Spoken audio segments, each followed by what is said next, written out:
വരന് വധു അതുപോലെ തന്നെ അഖദ് അവിടെ നടക്കുന്നു.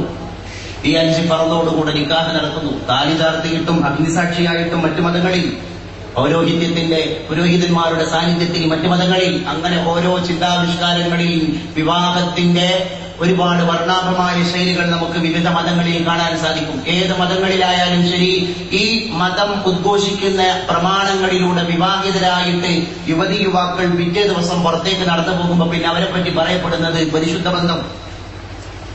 നേരെ മറിച്ച് ഏതെങ്കിലും ഒരു അന്യ ചെറുക്കന്റെ കൂടെ ഒരു അന്യ യുവതി യാത്ര ചെയ്യുന്ന സമയത്ത് സഹയാത്രികരായിട്ട് അവർ മുന്നോട്ട് പോകുന്ന സമയത്ത് അവരെ പറ്റി പറയുന്നത് അവിശുദ്ധ ബന്ധം എന്നാണ്. എന്താ ഈ പരിശുദ്ധ ബന്ധത്തിനും അവിശുദ്ധ ബന്ധത്തിനും ഡെഫിനിഷൻ കൊടുക്കാനുള്ള ചേതോവികാരം നമ്മൾ അന്വേഷിക്കണം. എങ്ങനെയാണ് പരിശുദ്ധ ബന്ധമായി?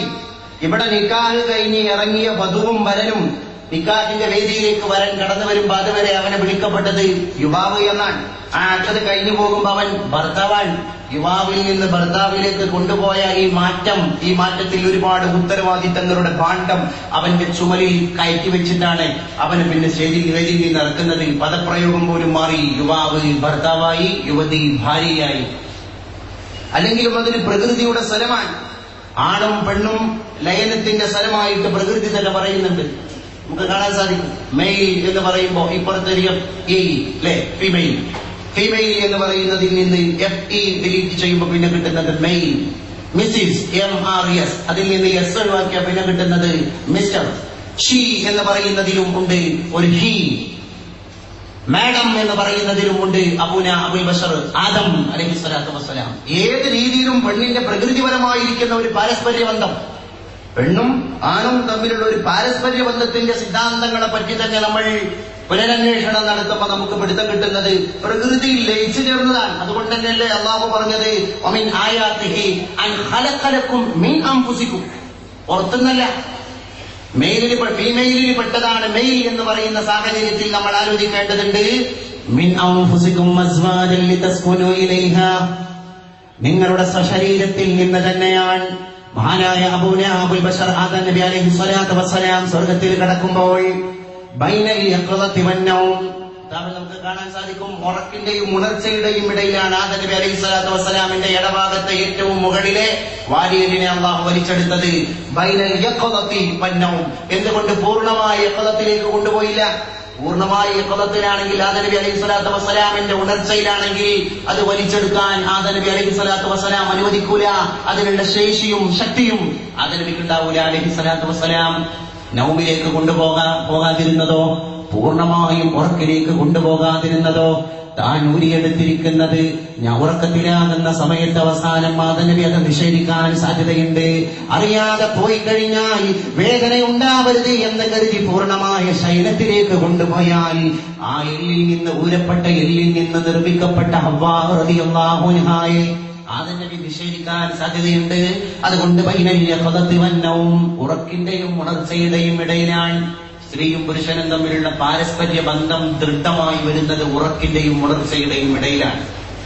വിവാഹത്തോടു കൂടെയാണ് പെണ്ണ് ആണിനെ തിരിച്ചറിയുന്നതും ആണ് പെണ്ണിനെ തിരിച്ചറിയുന്നതും. വൈവാഹികമായിരിക്കുന്ന ഒരു മൂല്യം അവിടെ കൊടുക്കാൻ വിവാഹിതരായിട്ട് അവർ ഇറങ്ങുന്ന സമയത്ത് പിന്നെ അവരെ പറ്റി പറയുന്നൊരു ബന്ധമുണ്ട്.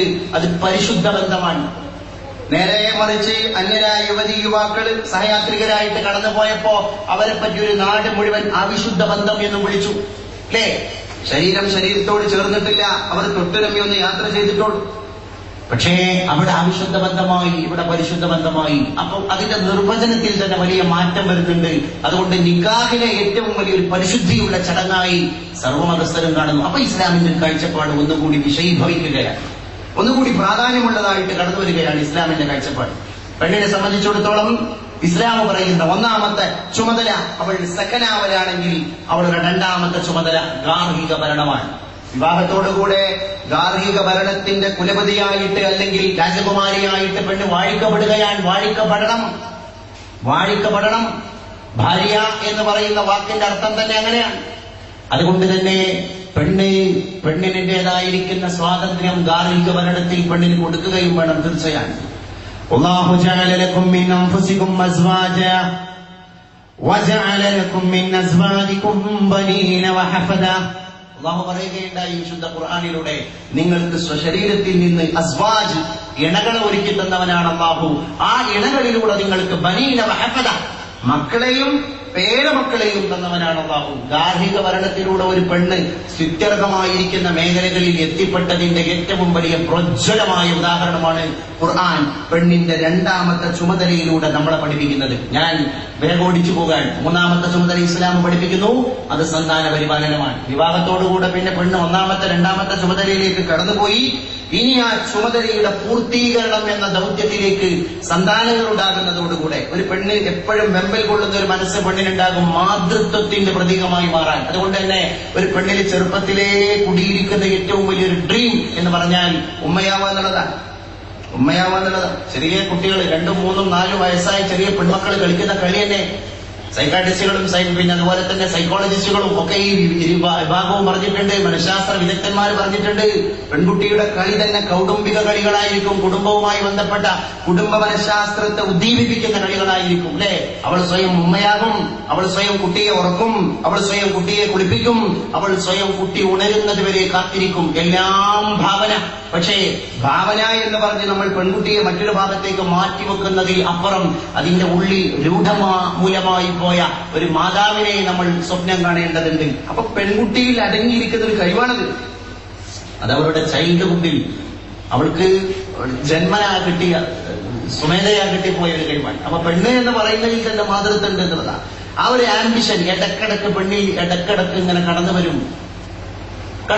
അവൾ മാതാവാകാനുള്ള ഒരു വെമ്പൽ അവൾക്ക് ഉണ്ടാകുമെന്ന്. അതുകൊണ്ട് തന്നെ ഇസ്ലാം പറഞ്ഞു, മൂന്നാമത്തെ ചുമതലയായിട്ട് ഇസ്ലാം വളരെ ഭംഗിയായിട്ട് പഠിപ്പിച്ചു. സന്താന പരിപാലനത്തിന്റെ ഭാഗമാണത്.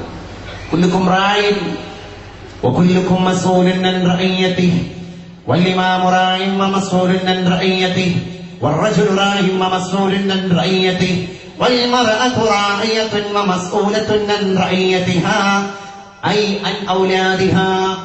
ഇസ്ലാം വളരെ വ്യക്തമായിട്ട് പഠിപ്പിച്ചു. എല്ലാവർക്കും റായി എന്ന പദവി ഇസ്ലാം കൊടുത്തു. ഇടയനാൻ ഒരു ഇമാം, അദ്ദേഹമാകുന്ന ആട്ടിൻപറ്റങ്ങൾ ഭരണീയരാകുന്ന ആട്ടിൻപറ്റങ്ങളെ പറ്റി ഭരണകർത്താവാകുന്ന ആട്ടിടയൻ ചോദ്യം ചെയ്യപ്പെടുന്നവരാണ്. അവരുടെ കുറ്റങ്ങളുടെ ഉത്തരവാദി അവനാണ്. വീട്ടിന്റെ ഉത്തരവാദി മാതാപിതാവാണ്, ഭർത്താവാണ്. വീട്ടിന്റെ മക്കളുടെ ഉത്തരവാദി ഭാര്യയാണ്. അത് ഇസ്ലാം പഠിപ്പിച്ചു. പെണ്ണും ഇടയയാണ്, ചോദ്യം ചെയ്യപ്പെടുന്നവളാണ്, ഭരണാധികാരിയാണ്. ആ പെണ്ണിന്റെ ധനത്തെ പറ്റി അല്ലാഹുവിന്റെ മുമ്പിൽ ചോദ്യം ചെയ്യപ്പെടുന്നവളാണ്. ഐ അൻ ഔലാദി സൗജിഹാ, തന്റെ ഭർത്താവിനോട് തനിക്ക് അല്ലാഹു നൽകിയതായ സന്താനങ്ങളെ പറ്റി പെണ്ണ് ചോദ്യം ചെയ്യപ്പെടുന്നവളാണ്. അല്ലുമ്മു മദ്റസതുൻ ഇദാ അഅദത്തഹാ അഅദത്ത ജീലൻ തയ്യിബൽ അത്റാഫി. ഉമ്മ ഒരു മദ്രസയാണ്. പുണ്യ റസൂൽ സല്ലല്ലാഹു അലൈഹി വസല്ലം പഠിപ്പിച്ചു, മാതാവാണ് ആദ്യ മതപാഠശാല.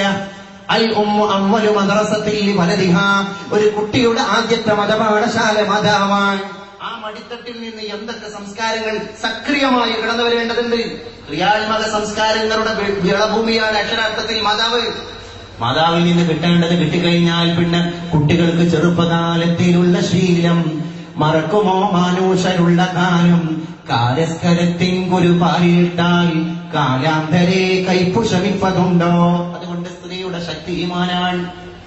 ഈമാനി എപ്പോ മാതാവിലുണ്ടോ, മാതാവിൽ നിന്ന് ഓട്ടോമാറ്റിക്കലി അത് രക്തബന്ധത്തിലൂടെയും പ്രളയത്തിലൂടെയും മുലകുടി ബന്ധത്തിലൂടെയും ഒക്കെ കുട്ടിയിലേക്ക് സന്നിവേശിപ്പിക്കപ്പെടുന്നുണ്ട് ഇസ്ലാം. ഈ വിശ്വാസം ഷഹീദ് ടിപ്പു സുൽത്താൻ മൈസൂരിന്റെ ശ്രീരംഗ പട്ടണത്തിൽ ശത്രുക്കളെ പോരാട്ടം നടത്താൻ, അവരെ നാട്ടിൽ നിന്ന് നാട്ടിയോടിക്കാൻ വേണ്ടി തന്റെ കിങ്കരന്മാർ തന്റെ സൈന്യത്തോടൊപ്പം പടപ്പുറപ്പാട് നടത്തിയ ചരിത്രം വിഖ്യാതമാണ്. ഷഹീദ് ടിപ്പു സുൽത്താൻ ഇറങ്ങി തിരിച്ചു കുതിരപ്പുറത്ത്. അദ്ദേഹം പോയി നിലംപരിശാക്കി ശത്രുക്കൾ പഞ്ചപുച്ഛമടക്കേണ്ടി വന്നു. അവസാനം ഈ വാർത്ത ശ്രീരംഗ പട്ടണത്തിലെ ടിപ്പു സുൽത്താന്റെ പിതാവ് കുടികൊള്ളുന്ന തറവാട്ടിൽ എത്തിച്ചേരുകയാണ്. ആളുകൾ വന്നിട്ട് ഇടമ്പി അർത്തടിച്ച വേലിയെല്ലാം പോറ്റെ ജനസാഗരം കടന്നു വരികയാണ്. ഈ ആരവത്തിന്റെ ഇടയിൽ ആളുകൾ പറഞ്ഞു, പ്രിയപ്പെട്ട ഹൈദരാലി, ടിപ്പു സുൽത്താന്റെ പിതാവിനോട് നിങ്ങൾ അഭിമാനിക്കുക നിങ്ങളുടെ പുലിക്കുട്ടിയായിരിക്കുന്ന ടിപ്പുവിന്റെ വിഷയത്തിൽ. ഹൈദരാലി ചോദിച്ചു, എന്താ കാരണം? അവര് പറഞ്ഞു, അവൻ ജയിച്ചടക്കിയിരിക്കുകയാണ്. മൈസൂരിന്റെ പരിസരഭാഗത്ത് നിന്ന് ബ്രിട്ടീഷുകാരന്റെ കിങ്കരന്മാരെ ആട്ടിയോടിച്ചിരിക്കുകയാണ് അങ്ങയുടെ മകൻ. അപ്പൊ പിതാവ് പറഞ്ഞത് അതിന്റെ സർവ്വ ക്രെഡിറ്റും അവന്റെ മാതാവിനാണ്, എന്റെ ഭാര്യക്കാണ്. അപ്പൊ അത് കുറച്ചുകൂടി വിഷയമായി. അവിടെ ആളുകൾ സഗൗരവം ചോദിച്ചു അദ്ദേഹത്തോട്, ഇതറിയേണ്ട പ്രശ്നം തന്നെയാണ്, എന്താണ് നിങ്ങൾ അങ്ങനെ പറയാൻ കാരണം?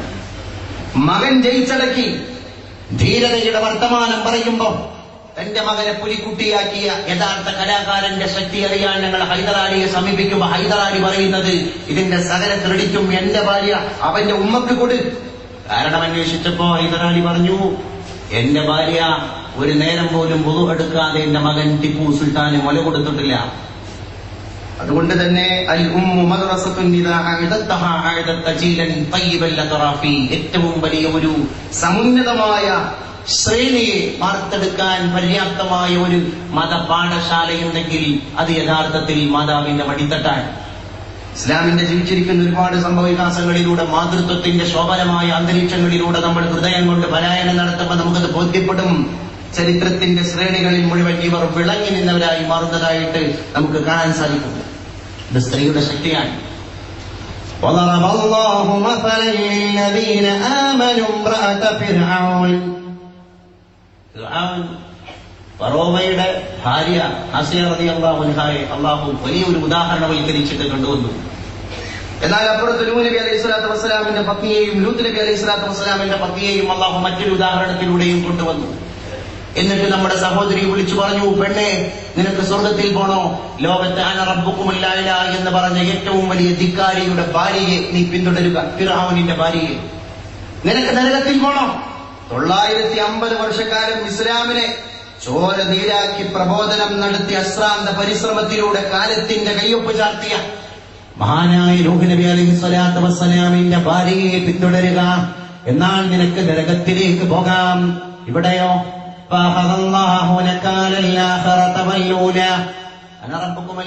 എന്ന് പറഞ്ഞ ഫറോവയാണ്.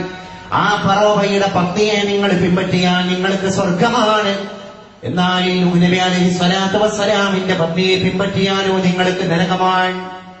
ഫറോവയുടെ ഭാര്യ അല്ലാഹു അതിമനോഹരമായി ഇസ്ലാം ഖുർആനിൽ അവതരിപ്പിക്കുകയുണ്ടായി. അവൾ പറഞ്ഞു, റബ്ബി ബിനി ലീ ഇൻദക ബൈതൻ ഫിൽ ജന്ന വനജ്ജിനി മിൻ ഫിർഔന വഅമലിഹി വനജ്ജിനി മിനൽ ഖൗമിൽ ളാലിമീൻ.